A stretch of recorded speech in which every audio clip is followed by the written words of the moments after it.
7 आणि 8 तारखेला कराड आणि घुलेचं वक्तव्य दहशत निर्माण करणारं होतं असं अंजली दमानिया म्हणतात। तसंच कराडच्या दहशतीबाबतचं आम्ही पहिल्यापासूनच बोलतोय अशी देखील प्रतिक्रिया आता अंजली दमानियांनी दिली आहे।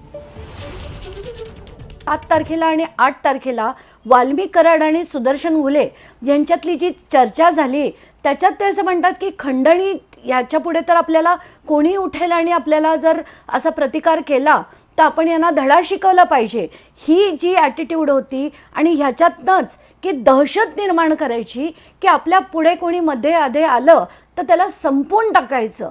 हे दहशतीबद्दलच आम्ही पहिल्या दिवशीपासून आम्ही बोलत होतो, देशमुख कुटुंब बोलत होतं। धनंजय देशमुखांनी अतिशय संयमाने बाजू मांडली होती, कधीही त्यांनी त्यांच्या मनातला राग दाखवला नव्हता। पण खरं तर अख्खा महाराष्ट्र चिडून निघालाय की हे चाललंय काय। दरम्यान या सगळ्या प्रकारावरती